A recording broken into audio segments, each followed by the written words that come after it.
Walking చెప్తాడు.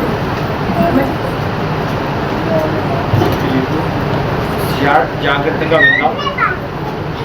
Subject పేరు చెప్పి వాకింగ్ చెప్తాడు.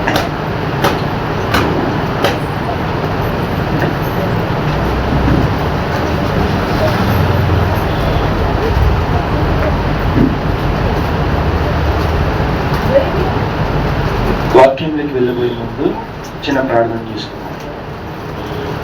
ప్రేమ గల తండ్రి, కృపగల దేవ తండ్రి, ఇంత చక్కని సమయాన్ని మాకు దయచేసినందుకు మీకు వేల కొలది వందనాలు, స్తుతులు, స్తోత్రములు. అయినా నా దేవ, ఈ ఉదయకాల సమయం ముందు ఈ ఆదివార దినాన నా తండ్రి నిన్ను ఆరాధించి స్తుతించి గణపరిచే దినం కనుక నా తండ్రి నిన్ను ఆరాధిస్తూ స్తుతిస్తున్నాం నా తండ్రి. మాకు మంచి జ్ఞానాన్ని, బుద్ధిని, తెలివిని తెచ్చింది. పాటలేందు, వాక్యంలేందు, కృతజ్ఞతాస్తుతులేందు మీరే మాకు తోడునేడే ఉండమని ప్రార్థిస్తూ, మరి ముఖ్యంగా నా దేవ, ఏవైతే మాటలు మేము మాట్లాడబోతున్నామో అవి జాగ్రత్త మా హృదయాల్లో మేము ఫలింపజేసుకునేటువంటి జ్ఞానాన్ని మాకు తెచ్చేమని ప్రార్థిస్తూ, అలాగే చెప్పబోయే వాటలను నా తండ్రి ఏవైతే మాటలు మాట్లాడుతున్నామో నా తండ్రి అవి జాగ్రత్త మా హృదయాల్లో మేము ఫలింపజేసుకునేటువంటి జ్ఞానాన్ని మాకు తెచ్చేమని ప్రార్థిస్తూ, ముందు సమయం అంతా నీ చేతులకు అప్పగిస్తూ, ఘనత మహిమ నీకే చెందాలని మా రక్షకుడు మీ ప్రియకుమారుడు యేసుక్రీస్తు నామములో ప్రార్థిస్తున్నాం పరమ తండ్రి, ఆమేన్. కూడి వచ్చిన మీ అందరికీ క్రీస్తు పేరట నా వందనములండి. కొన్ని మాటలు మనం జాగ్రత్తగా ఆలోచించినట్లయితే, ఈ ఆదివారం దినాన సమయం అంతా మనకే ఇచ్చేసాడు కనుక కొన్ని మాటలు మనం జాగ్రత్తగా ఆలోచిద్దాం, కొన్ని మాటలు మనం నేర్చుకోవడానికి ప్రయత్నిస్తాం. ముందుగా ఒక మాటలు చేసుకుందామండి. ప్రసంగి గ్రంథము 12వ అధ్యాయము. అందరూ బైబిల్ ఓపెన్ చేయాలి. బైబిల్ ఎవరి దగ్గర ఉండవని కాదు, అందరి దగ్గర ఉంటే కాస్త బైబిల్ ఓపెన్ చేసుకుని అయినా పెట్టుకుంటారు నా ఆనందం కోసం. ప్రసంగి గ్రంథము 12వ అధ్యాయము. ప్రసంగి గ్రంథము 12వ అధ్యాయము మొదటి నుండి.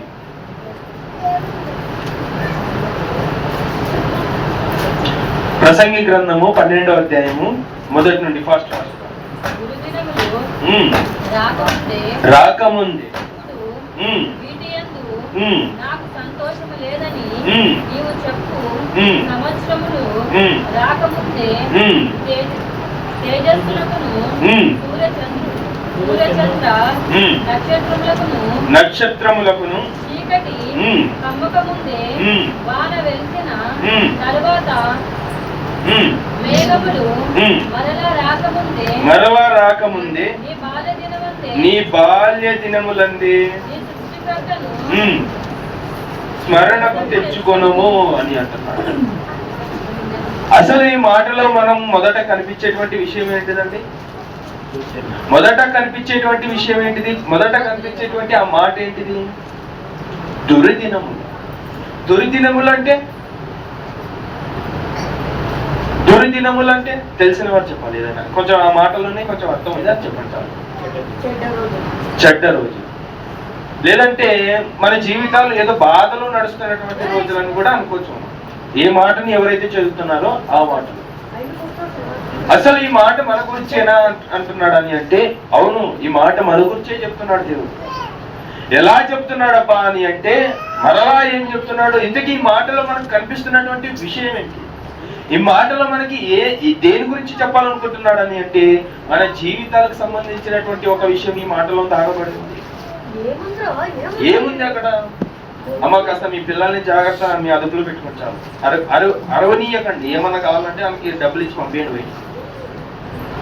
అయితే మనం జాగ్రత్తగా ఆలోచించినట్లయితే అసలు ఈ మాటలు మనకు ఏం చెప్తున్నాడు? దుర్దినములు అంటే ఇంతకీ మన జీవితాల్లో ఏ దుర్దినములు నడుస్తున్నాయి?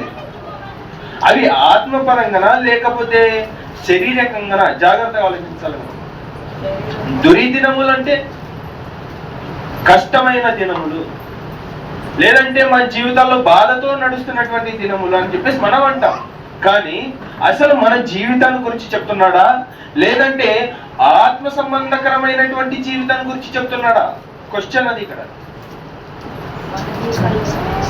నేను మనందరిని ఒక మాట అడుగుతున్నాను, ఆ మాటల గురించి ఒక ఆన్సర్ ఇవ్వండి. మానవ జీవితం అనంగా, అందులో క్రైస్తవ జీవితం అనంగా అనగా ఆ జీవితంలో కష్టాలు ఉంటాయా లేవా చెప్పాలి. కంపల్సరీ ఉంటాయి. మానవుడు అన్న ప్రతి వ్యక్తికి ఖచ్చితంగా కష్టాలు ఉంటాయి.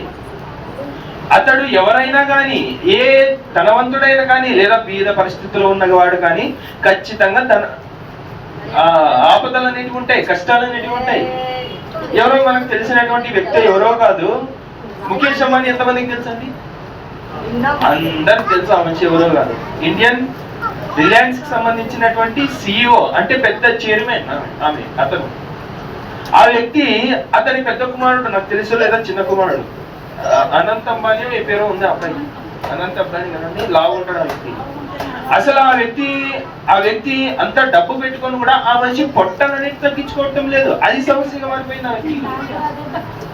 అంత డబ్బు పెట్టుకొని ఆ మనిషి స్లిమ్ గా ఫిట్ గా ఉండాల్సినటువంటి ఆ వ్యక్తి కానీ పొట్ట వచ్చింది ఆ మనిషికి, అది తగ్గడం లేదు. సమస్య చూడండి ఎలా ఉంది. అదే ప్రతి ఒక్క వ్యక్తికి సమస్యలు అనేటివి ఖచ్చితంగా ఉంటాయి. కానీ ఇక్కడ మనిషికి సమస్యలు ఉంటాయా కాదా అనేటివి ముఖ్యమైన సారాంశం కాదు. ఎందు గురించి అంటే క్రైస్తవులుగా ఉన్నటువంటి మనము, లేదా క్రైస్తవులుగా పిలువబడుతున్నటువంటి మనము సమస్యలు ఎక్కువగా ఉంటాయంట. నిజమైన క్రైస్తవుడికి ఒక సమస్యలు ఖచ్చితంగా ఎక్కువ ఉంటాయంట. ఆ సమస్యల నిమిత్తము మనం ఏమనుకుంటామని అంటే, నాకే ఎందుకు ఇంత సమస్యలు వస్తున్నాయి అని చెప్పేసి మనం అనుకుంటామంట. ఈ మాట అనుకున్నప్పుడు ఒక కథ గుర్తుకొస్తుంది నాకు. ఏంటంటే మీకు చెప్తానమ్మా, అది కొంచెమే ఉంది, కొంచెం చెప్తాను నేనంటే. మీరందరూ గుర్రాల రేస్ అని వినింటారండి. గుర్రాల మీద కూర్చొని రేసింగ్ అంటారు. రేసు గుర్రం కాదండి, గుర్రాలే రేస్ అంటారు కానీ. రేసు గుర్రం అంటే వేరే విచిత్రంగా ఆలోచన పోతుంది. అది కాదు. గుర్రాల రేస్ అంటే ఒక మనిషి దాని మీద కూర్చొని 4-5 గుర్రాలు పెట్టి రేసింగ్ చేస్తారు.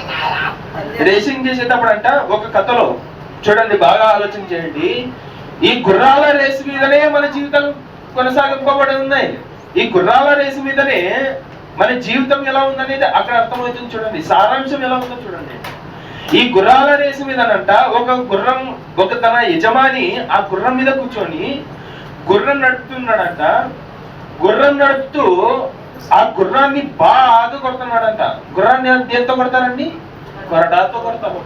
కొరడాని కదండి, సర్రంట చెప్పాలి. దాన్ని తీసుకొని కొడుతుంటే, బాగా కొడుతుంటే గుర్రం ఫాస్ట్ గా పరిగెత్తి గుర్రం అనేది గెలిచేసిందంట. ఆ యజమాని కూడా గెలిచేశాడంట. కానీ ఇక్కడ గుర్రం అనుకుంటుందంట, ఎందుకు నా యజమాని ఇంత బాధ నాకు ఎందుకు పెడుతున్నాడు, ఎందుకు నా యజమాని నాకు ఇంతలా కొడుతున్నాడు, ఎందుకు ఇంత బాధ పెడుతున్నాడు, ఎందుకు ఇంత కష్టపడుతున్నాడు నాకు అని చెప్పేసి గుర్రం అనుకుంటున్నాడు. కానీ యజమాని కావాలని కొడతాడా? పోనీ యజమానికి దయా దాక్షిణ్యాలు ఇవన్నీ ఏమి లేవా? ఖచ్చితంగా అన్ని ఉన్నాయి. కానీ యజమాని ఏం చేస్తున్నాడు అంటే ఆ గుర్రాన్ని గెలిపించాలనుకుంటున్నాడు. అది ఆ విషయం గుర్రానికి తెలియదంట. అలా ఇప్పుడు మన జీవితాలు ఎలా ఉన్నాయంటే, ఆ గుర్రం ఎవరో కాదు మనమేనంట. దాని మీద కూర్చున్నటువంటి ఆ యజమాని ఎవరో కాదంట, పరలోకమందున్న నా దేవుడు అంట. అర్థం చేసుకోండి ఎలానో ఉంది. ఆయనంట క్రైస్తవులుగా పిలువడుతున్నటువంటి ఈ గుర్రాన్ని బాగా కష్టపెడతాడంట. మనకు తెల్లంట ఆ విషయం. ఆయన నన్ను గెలిపించాలనుకుంటున్నాడని చెప్పేసి మనకు తెల్లంట. మనం ఎంత మైకులో అర్థం చేసుకోండి. అక్కడ ఆయన మనం గెలిపించాలనుకుంటున్నాడంట. కానీ మనమే ఆ విషయాన్ని తెలుసుకోలేకపోతున్నామంట. అందుకే మనల్ని బాధ పెడుతుంటాడు, అందుకే మనల్ని ఏడిపిస్తుంటాడు, అందుకే మన జీవితాల్లో ఊకునే కష్టాలు వచ్చేస్తుంటాయి. మనకు ఊకినే దెబ్బ తగులుతుందంటే ఏదో తెలియకుండా కాదు, ఏదో మనకు కావాలని మన జీవితంలో కష్టం అనేది రావట్లేదంట. అర్థమైందో లేదు ఈ మాట? అంటే ఆయన కష్టపెడుతున్నది ఎందుకు? మనల్ని గెలవాలని, మనం గెలిచి ముందుకెళ్ళాలని చెప్పేసి. అందుకే మనల్ని బాధ దయచేస్తున్నాడు ఆయన, బాధని ఇస్తున్నాడు ఆయన. అమాయకులుగా ఉన్నటువంటి మనం కదండి, ఏమంటే ఆ విషయాన్ని మనం తెలుసుకోలేక ఏం చేస్తున్నాడంటే, ఎందుకో నాకు ఇంత కష్టాలు అని చెప్పేసి ఆయన మీద తిరిగి నిందను మోపుతున్నాం. అర్థమైందండి ఈ యొక్క కథలో సారా? అయితే ప్రియమైన దేవుని వారా, మానవ జీవితాలుగా ఉన్నటువంటి మన జీవితాల్లో కష్టాలు ఎందుకు వస్తున్నాయో అర్థమై ఉండాలి. ఇప్పటికీ కష్టాల్లో మనం ఎందుకు కూరుకుపోతున్నామని అంటే ఏదో తెలియజేయాలనుకుంటున్నాడు. ఒక రోజు మనకి వ్యాపారం కాకపోవచ్చు, ఆ వ్యాపారం రోజు కూడా, వ్యాపారం కానప్పుడు కూడా దేవుడి ఆ రోజు కూడా నీకు ఏదో తెలియజేయాలనుకుంటున్నాడు. ఆహా, ఈయన వ్యాపారం అయితే ఎలా ఉంటాడు, వ్యాపారం కాకపోతే ఇంకెలా ఉంటాడు, నన్ను స్తుతిస్తాడా లేకపోతే నన్ను దూషిస్తాడా అని ఆ రోజు పరీక్షిస్తున్నాడేమో. కాబట్టి ప్రియమైన దేవుని వాళ్ళారా, మన జీవితంలో ఊరుకునే కష్టాలు వస్తున్నాయని చెప్పేసి మనం బాధపడకూడదంట. ఏం చేయాలంట? దేవునితో మాట్లాడాలంట.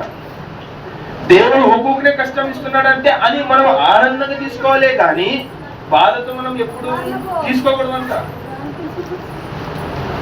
మనం ఆ మాటను చూసుకుందాం. ప్రసంగి గ్రంథము 12వ అధ్యాయము మొదటి నుండి. దుర్దినములు రాకముందే ఇప్పుడు వీటి యందు నాకు సంతోషం లేదని. వేటి యందు సంతోషం లేదంట. దుర్దినములు యందు రాకముందే వేటి యందు సంతోషం లేదంట. చాలు. నాకు సంతోషం లేదని నీవు చెప్పు. సంవత్సరములు రాకముందే తేజస్సును సూర్య చంద్ర నక్షత్రములకును చీకటి కమ్మక ముందే వాన వెలిసిన తర్వాత మేఘములు మరలా రాకముందే నీ బాల్య దినము యందు నీ సృష్టికర్తను స్మరణకు తెచ్చుకొనుము. ఎందుకు తెచ్చుకోవాలా? అసలు ఆ బాల్య దినములో ఏం తెచ్చుకోవాలంటే సృష్టికర్తను తెలుసుకోవాలంట. అప్పుడు తెలుసుకున్నావంటే ఎదుగు కష్టం నీకు అలవాటైపోతుందంట. ఈ యొక్క సంగతుల యందు ఆయన ఆనందించట్లేదంటే ఏ సంగతులు అయి ఉండొచ్చు చెప్పాలి? ఏ సంగతులు అయి ఉండొచ్చు? అక్కడ దుర్దినములు అంటున్నాడు. అదే ఏ దినములు? దుర్దినములు అంటే ఇప్పుడు ఒక మాట అంటుంటారండి, మనకి పెద్దలు ఒక మాట అంటారు, దీపం ఆరిపోక ముందే నీ ఇల్లును చక్క పెట్టుకోయా అంటుంటారు. అర్థమవుతున్నాయండి మాటలు? అక్కడ ఉన్నటువంటి ఆ ఏంటిదయా అని అంటే సంగతుల గురించి, ఎవరి సంగతుల గురించి? ఈ దుర్దినముల గురించే ఎందుకు చెప్తున్నాడు? ఎందుకు ఈ రోజు ఈ మాటలు మాతో మాట్లాడిస్తున్నాడు అంటే ఒకటి ఏదో దాగబడి ఉంది. ఏదో ఒక వ్యక్తి ఒక మాటను పదే వ్యవహరిస్తున్నాడు, పదే మాట్లాడుతున్నాడు అని అంటే ఒక సంగతి ఏదో దాగబడి ఉంది, అది బయటికి తీయాలి. తీసేంత వరకు ఆ వ్యక్తి మాట్లాడుతూనే ఉంటాడంట. మీరే చెప్పాలి, నేను చెప్పను, మీరే చెప్పాలి. అర్థం చేసుకున్నారని అర్థం చేసుకుంటారు. దుర్దినములంటే మన పాప దినములని. ప్రియమైన దేవుని వాళ్ళారా, పెద్దలు ఆ మాట ఎందుకు అంటున్నారని అంటే ఇదిగో నీ జీవితంలో ప్రాణం ఉన్నంత వరకే నీకు సమయం అంట. నీ జీవితంలో సమయం అంటే నీ జీవితంలో నీ దేహంలో ప్రాణం ఉన్నంత వరకే నీ ఆత్మను రక్షించుకోవాలంట. అర్థమవుతున్నాయండి నా మాటలు? చూడండి, మానవ ఆలోచనలు ఎలా మోసపోతున్నామంటే, మన జీవితాలు ఎలా మోసపోతున్నాయంటే మనం ఆయనను ఏదో అనుకుంటుంటాం. ఆయన మన జీవితంలో ఎన్నో ఆలోచనలతో నడిపించాలనుకుంటాడు, కానీ మనమే చెడు ఆలోచనలతో పోతుంటాం. ప్రియమైన దేవుని వాళ్ళారా,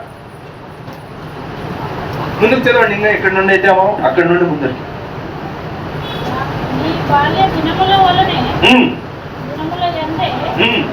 నీ సృష్టికర్తను స్మరణకు తెచ్చుకొనుము.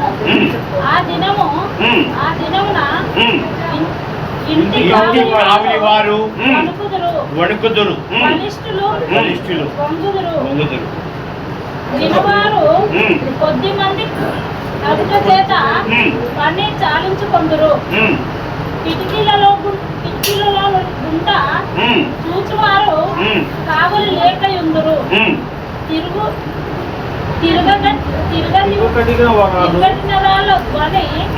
తగ్గిపోవును, వీధి తలుపులు మూయబడును. పిట్ట యొక్క కూతకు ఒకడు లేచును. సంగీతమును చేయు స్త్రీలు వాదము చేయువారందరూ నిశ్చయముగా ఉండుదురు. ఏ ఉద్దేశం బట్టి చెప్తున్నాడని అంటే ఇదిగో నీ సమయం ఉన్నంత వరకే నీ ఆత్మను రక్షించుకోవయ్యా అని చెప్పి చెప్తున్నాడు. మానవ ఆలోచనలు మనకు వస్తున్నాయండి. అబ్బా నేను దేవుణ్ణిలో ఎందుకు లేను అని చెప్పేసి రావట్లేదు మీకు మీ ఆలోచనలో. అబ్బా నేను దేవునికి ఎందుకు నమ్ముకోవట్లేదు, ఎందుకు నేను బాప్తిసం తీసుకోవట్లేదు అన్న ఆలోచన మీ మైండ్ లో వస్తుంది. కానీ అపవాది ఏం చేస్తున్నాడు అని అంటే, ఈడు ఎక్కడ దేవుని నమ్మకం నాకు దూరం అయిపోతున్నాడు అని చెప్పేసి అపవాది మనల్ని దూరం చేస్తున్నాడంట. పోయిన ఆదివారం అండి విష్ణు అన్న నాకు ఒక మాట చెప్పాడు. ఏమన్నాడంటే, విష్ణు అన్న నువ్వు బాప్తిసం తీసుకోవచ్చు కదన్నా, ఎందుకు నువ్వు తీసుకోవట్లేదని అంటే అన్న ఒక మాట అంటున్నాడు. ఏమంటున్నాడంటే, నాకు వెనక ముందు ఏమి లేదు తమ్ముడు అని అంటున్నాడు. వెనక ముందు ఏంటిదన్నా? ఇల్లు లేదు కదన్నా, ఇల్లు లేదు కదన్నా, బండి లేదు కదన్నా, ఏం లేదంటే అంటే అవి ఉంటేనే బాప్తిసం తీసుకుంటావా అన్న? విష్ణు అన్న నీకే అడుగుతున్నాడు, కామెడీ కాదు, నిజం అడుగుతున్నాను. అంటే అవి ఉంటేనే బాప్తిసం తీసుకోవాలన్న ఆలోచన ఏమన్నా ఉందా? పోనీ అవి సంపాదనతో బాప్తిసానికి ఏం సంబంధం ఉందండి? చెప్తున్నాను మీకు. మానవ జీవితాలు చివరిగా మరలా ఒక వ్యక్తితో ఆ మాటలు చెప్పిస్తున్నాడని అంటే నువ్వు బాప్తిసం తీసుకోవాల్సినటువంటి సమయం ఆసన్నమైందంట. అంటే ప్రియమైన దేవుని వారలారా, మానవ జీవితాలు దుర్దినములు ఎలా ఉన్నాయంటే, ఈ దినములు ఎలా ఉన్నాయంటే నిజమే చెప్పినా కూడా అబద్ధం అనుకునే విధంగా ఉన్నాయి ఈ దుర్దినములు. ఒక కాలం వస్తుందంట, ఆ కాలం ముందు సువార్త ప్రకటింపబడదంట. ఆ కాలం ముందు ఎవరు చెప్పినా, ఇప్పుడు నాకు బాప్తిసం ఈ అయ్యా అన్నా కూడా ఆ దినమందు ఇచ్చే పరిస్థితి కూడా రాదంట. అలాంటి దుర్దినములు రాబోతున్నాయంట. ఇదిగో అందుకే చెప్తున్నాడు, ఈ దుర్దినములందే నీకు ఛాన్స్ దొరికినప్పుడే, చీకటి కమ్మక ముందే నువ్వు బాప్తిసం తీసుకొని దేవునిలో నడవయ్యా అని చెప్తున్నాడు ప్రేమ దేవుని మాట. ఇంకా ముందుకు చూసినట్లయితే అసలు దుర్దినములు అంటే ఏంటిదని అంటే, ఈరోజు నేటి కాలంలో తల్లిదండ్రులు కుమారులతో ఎలా నడుచుకుంటున్నారండి? తల్లిదండ్రులు కొడుతూ తిడుతూ ఎదురిస్తూ వారి మాటలకు విధేయత లేకుండా పోతున్నారు. వాటిని దుర్దినములు అంటారు. ఒక కాలం ముందు ఒక అబ్బాయి నడుస్తూ వెళ్తుంటేనంట, అబ్బాయి ఇలా ఉండాలి అని చెప్పేసి అనేవారంట. ఈ కాలం ముందు ఒక అబ్బాయి నడుస్తూ వెళ్ళారు అనుకోండి, ఎక్కడి నుండి పుట్టారా బాబు ఈ అబ్బాయి అనే రకంగా ఉన్నాయి. వీటినే దుర్దినములు అంటారు. ఇప్పుడు మేము దేవుని వల్ల ముందుకు తీసుకున్నాం. సామెతల గ్రంథము 14వ అధ్యాయము 25వ వచనం. సామెతల గ్రంథము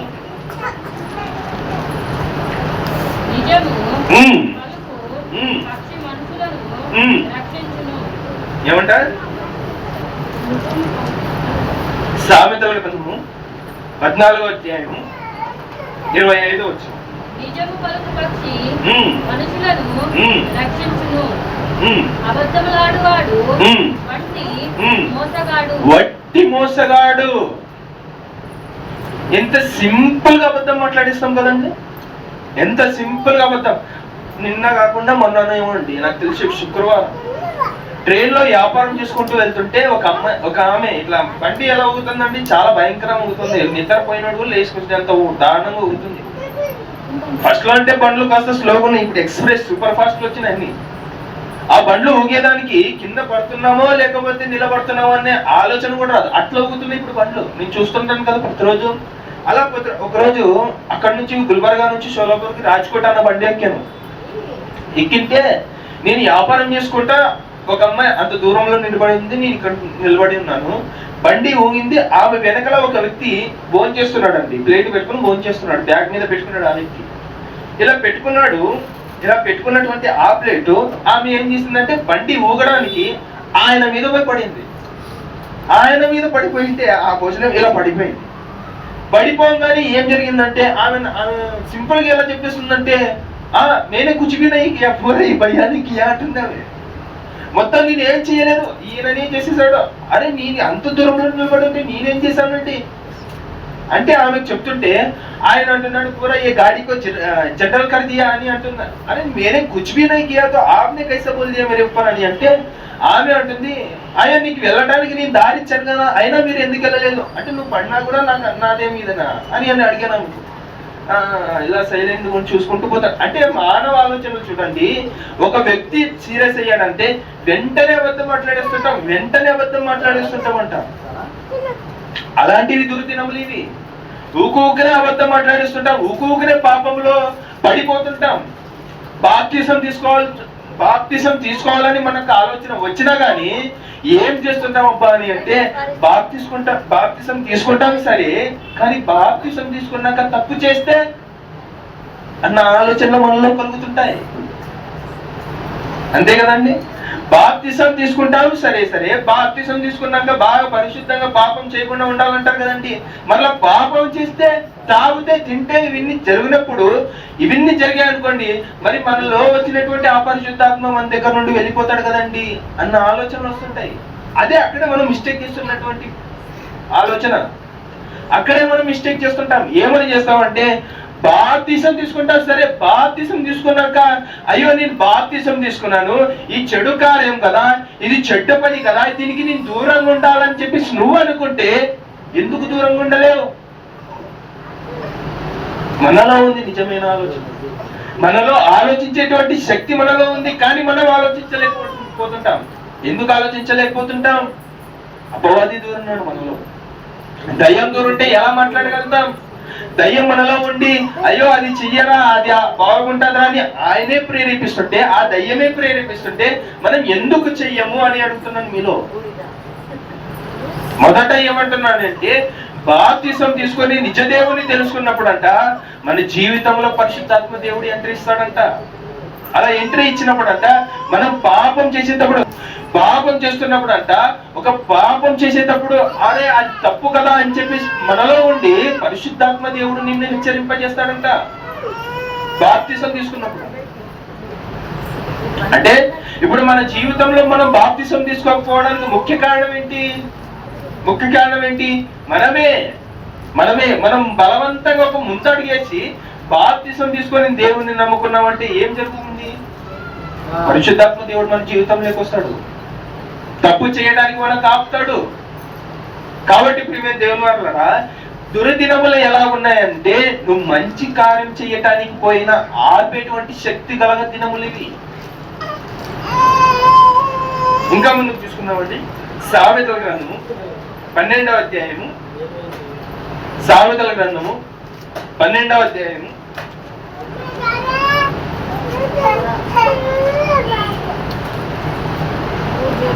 సామెతల గ్రంథము 12వ అధ్యాయము 15వ వచనము.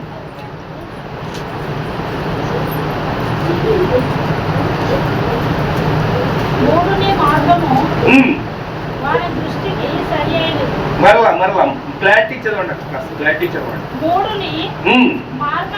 కాస్త ఆ మైక్ తీసుకోండి, దయచేసి ఆ మైక్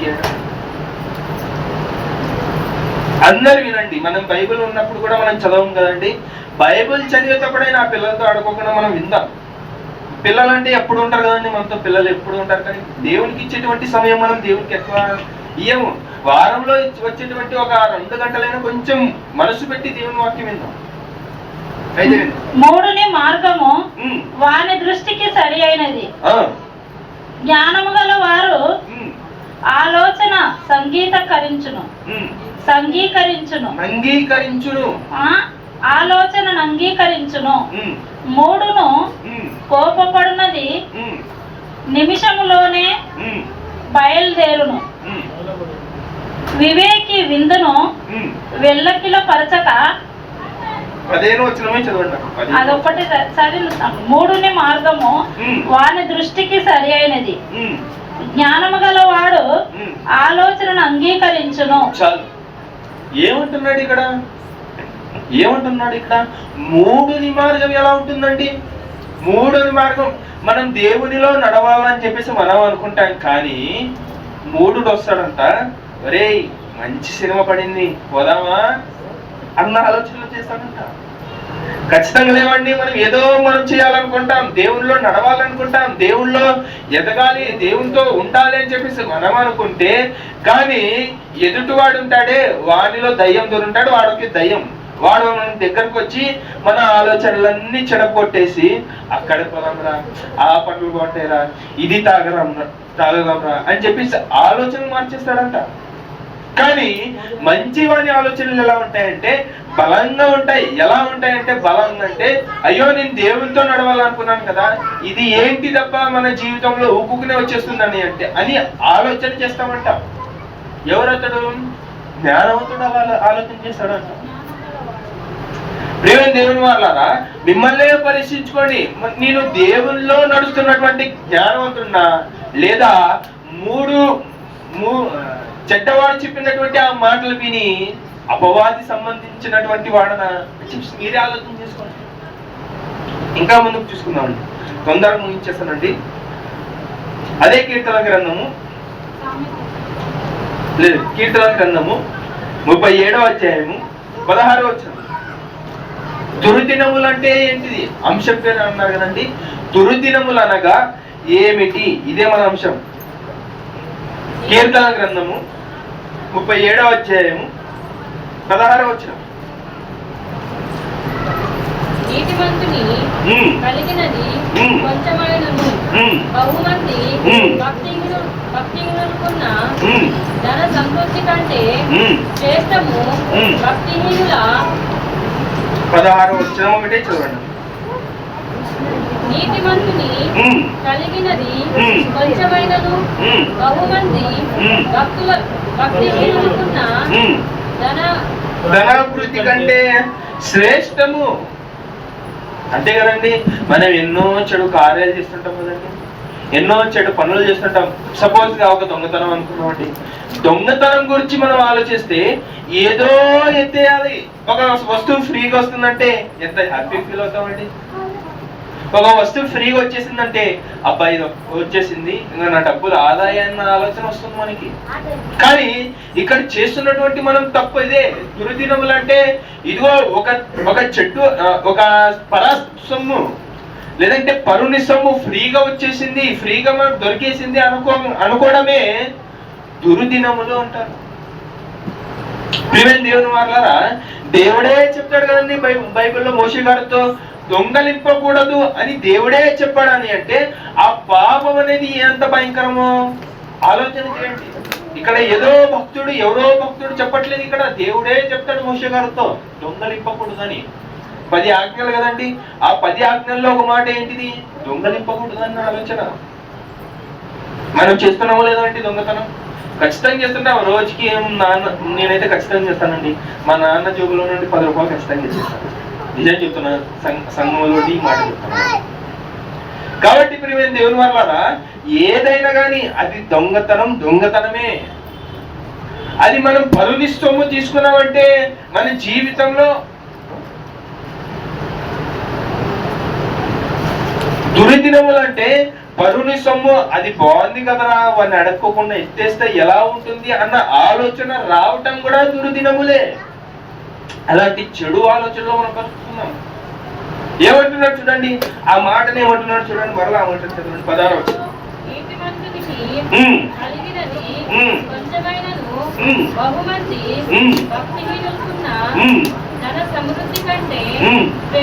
శ్రేష్టము. భక్తిహీనునికి ఎలా ఉంటుందండి చెప్పాలి. భక్తిహీనునికి ఆస్తి ఎలా ఉంటుంది చెప్పండి? చాలా ఉంటుంది. కానీ ఎవరైతే భక్తి పరుడు ఉంటాడో వాని దగ్గర కొంచెం ఉన్నా గాని, 1 రూపాయి 10 రూపాయి ఉన్నా గాని ధనవంతునికి ఉందే వానికంటే శ్రేష్టం అంట. మనం అన్యాయంగా కొన్ని సొమ్ములు తీసేసుకుంటాం కదండి.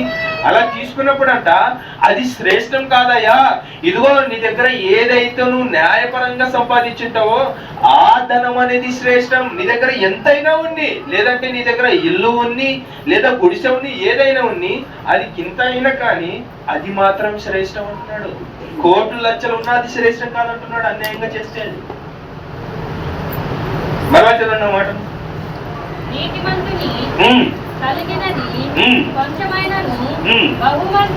బహుమంది భక్తిహీనుల కన్నా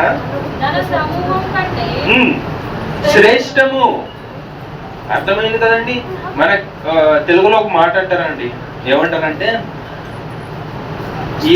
ఏ పని చేసినా గానీ మన చెమట కాచి భోజనం చేస్తేనంట అది తినటానికి కూడా చాలా రుచికరంగా ఉంటుందండి అని ఒక మాట ఏదో చెప్తారు. అంటే మనం కష్టపడినటువంటి ఆ సొమ్ముతో మనం కడుపు నింపుకుంటే అంట ఇలా దేవునికి దగ్గర అవుతామంట, పాపానికి ఇలా దూరం అవుతామంట. దేవుని మాట. ఇంకా కొన్ని మాటలు చూసుకున్నామండి. సామెతల గ్రంథము 11వ అధ్యాయము 18వ వచనం. సామెతల గ్రంథము 11వ అధ్యాయము 18వ వచనం.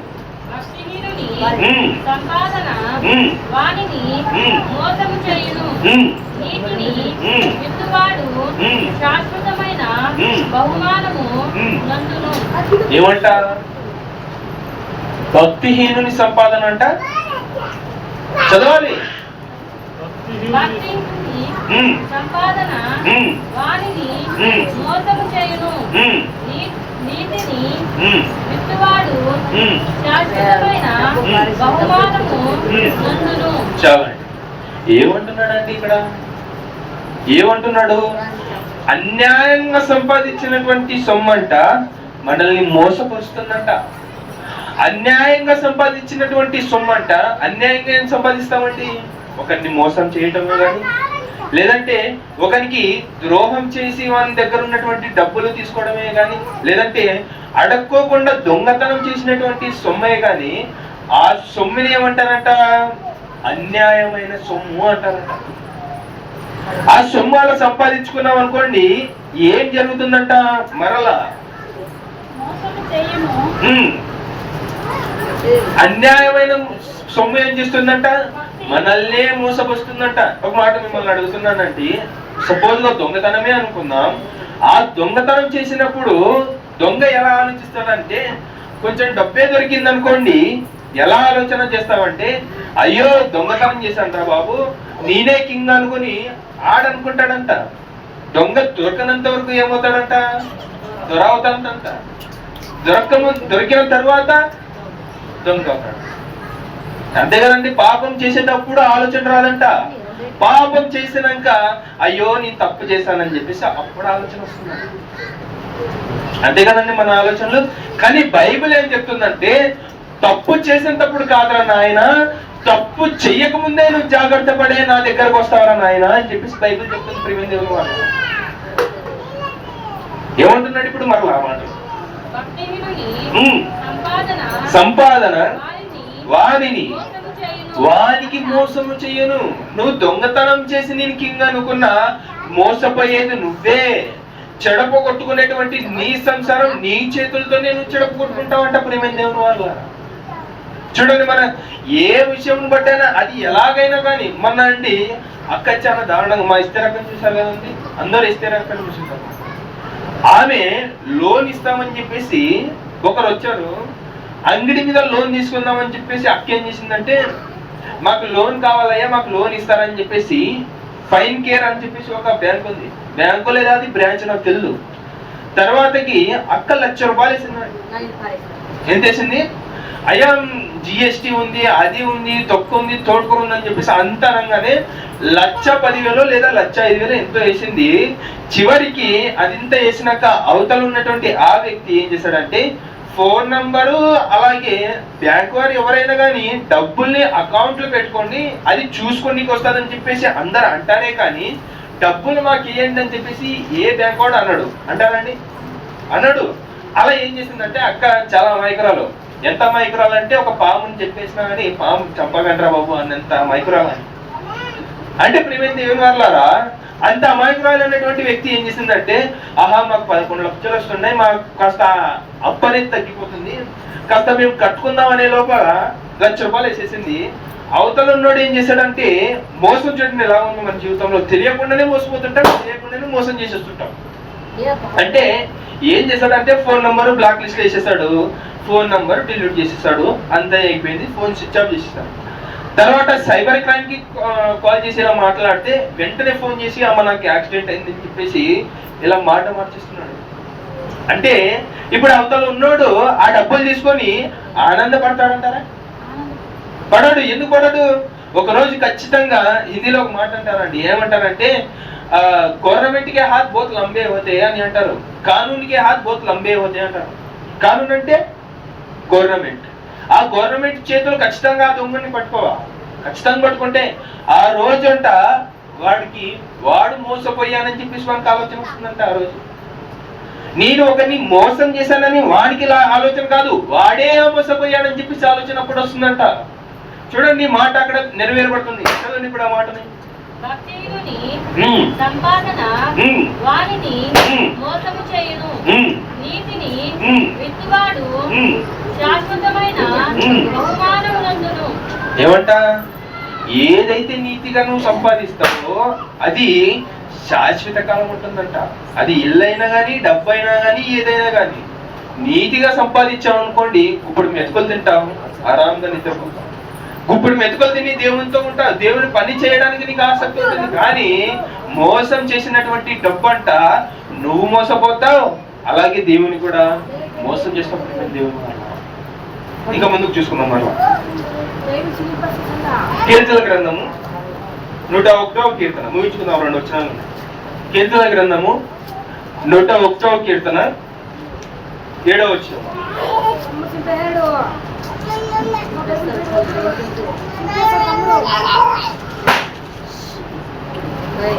కీర్తన గ్రంథము 101వ కీర్తన 7వ వచనం.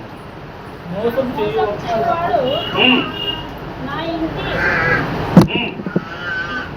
నా ఇంట నివసించేవాడు కాదు. మరలా ఒక చదవండి క్లారిటీ. విత్తువాడు ఉమ్, నా ఇంట ఉమ్, నివసింపరాదు. ఉమ్, అబద్ధములాడువాడు ఉమ్. నా కన్నుల ఎదుట ఉమ్. నిలబడు. నిలబడు. ఏమంట? మోసం చేసి ఏ డబ్బు అయితే కొంటామో అతడంట సంఘంలో ఉన్నప్పటికీ నువ్వు అనుకుంటావంట నేను దేవుని దగ్గర ఉన్నానని చెప్పేసి నువ్వు అనుకుంటావంట. కానీ అసలు దేవుని దగ్గర నువ్వు లేవని చెప్పేసి నీకు తెల్లంట. నువ్వు అనుకోవడం ఏంటి? నీ ఆలోచనలు ఇలా ఉంటాయి. నువ్వు అనుకోవడం ఏంటి? నువ్వు అందనుకుంటావు. అనుకోవాల్సింది ఆయన. నేను నా దేవుని దగ్గర ఉన్నానని చెప్పేసి నువ్వు అనుకుంటావేమో, కానీ మోసం చేసి దేవుని దగ్గర ఉన్నానని చెప్పేసి నా కుమారుడు నా దగ్గర ఉన్నాడని చెప్పేసి ఆయన అనుకుంటే నువ్వు దేవుని దగ్గర ఉన్నట్టు దేవుని మాట. చూడండి మాట మరలా చదవండి. మాట 7వ వచనం. మోసం చేయవాడు ఉమ్, నా ఇంట ఉమ్. నివసింపరాదు. నివసింపరాదు. మోసం చేసేవాడు నా ఇంట ఉండకూడదు. అబద్ధములాడువాడు ఉమ్. నా కన్నుల ఎదుట నిలబడు. ఏమంట?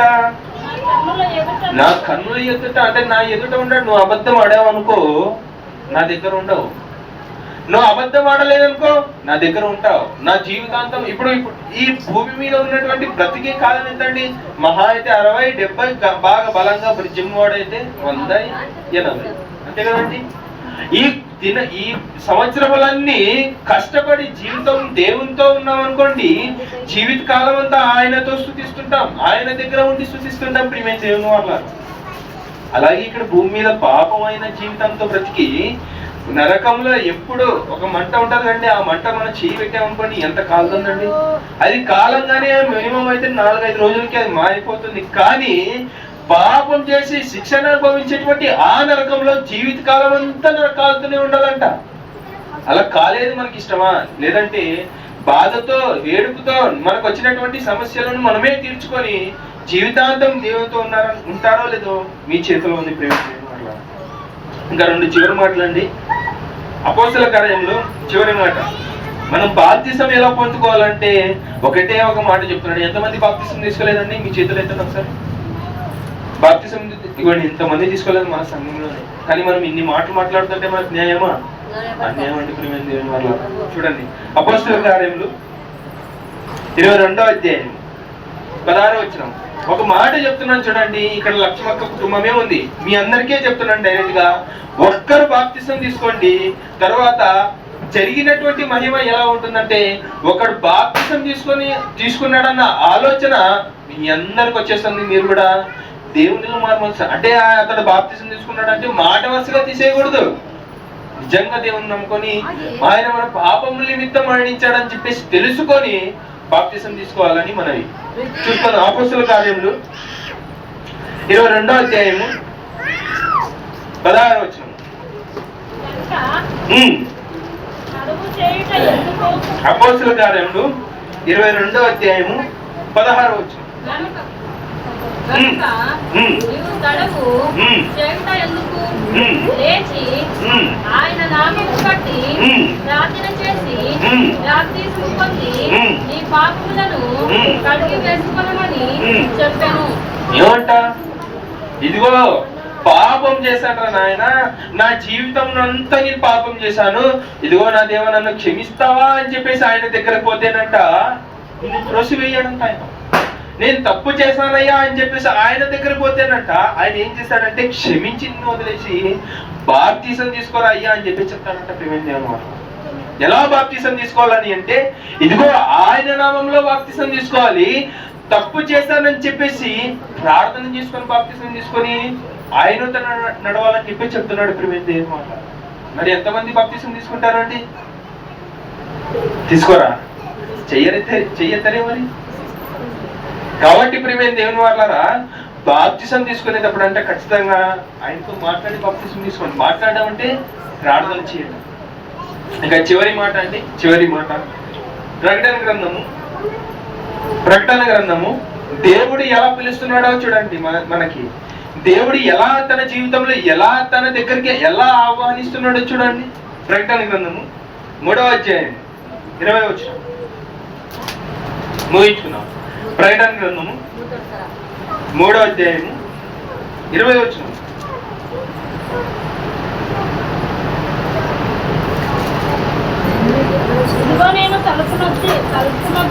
ఎలా పిలుస్తున్నాడో చూడండి. ఆయన మనమే ఛాన్స్ ఇవ్వట్లేదంట, అక్కడ మనమే ఆయనను ఆహ్వానించట్లేదంట.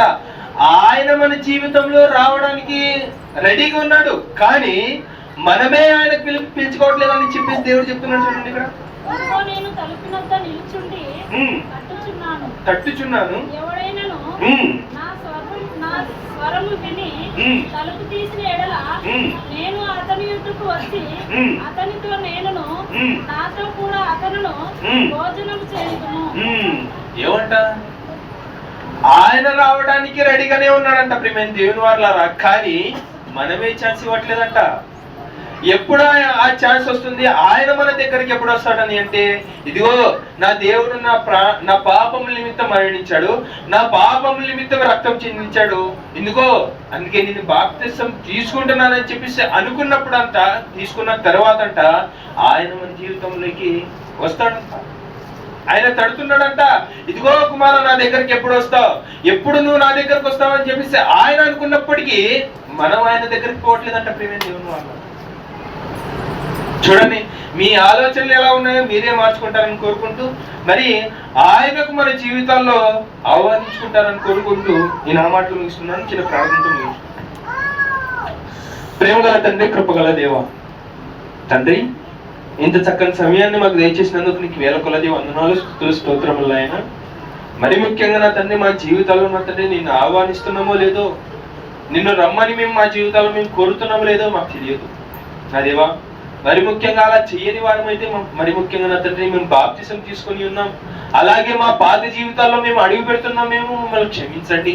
అలాగే బాప్తిసం తీసుకుని వారికి నా తండ్రి నీ హస్తాన్ని ఉంచండి, మీరే వారి తోడునే ఉండండి. మరి ముఖ్యంగా నా తండ్రి తీసుకునే ప్రతి ఒక్కరికి మీద నా తండ్రి మీరు చేయించండి. మరి ముఖ్యంగా వారు బాప్తిసం తీసుకొని నీ సేవలో ఉండాలని కోరుకుంటూ, మరి ముఖ్యంగా నా తండ్రి నీ సేవ బాగా గట్టిగా చేయాలని వారికి ఆలోచన కల్పించండి. ఈ పాప జీవితాన్ని వదిలేయాలన్న ఆలోచన వారి జీవితంలో కలిగించండి నాయన, మీరే వారి తోడునే ఉండండి. మరి ముఖ్యంగా నా తండ్రి చెప్పినటువంటి మాటలు నా తండ్రి ఊకునే వృధా అయిపోకుండా మా హృదయాలు మేము ఫలింపజేసుకునేటువంటి జ్ఞానాన్ని మాకు దయచేయమని ప్రార్థిస్తూ, ముందు సమయం అంతా నీ చేతులకు అప్పగిస్తూ, మా రక్షకుడు మీ ప్రియ కుమారుడు యేసుక్రీస్తు నామములో అడిగి ప్రార్థిస్తున్నాం పరమ తండ్రి, ఆమేన్. అందరికి వందనాలండి. సెలవు. హల్లెలూయా. వీరు ఏమైనా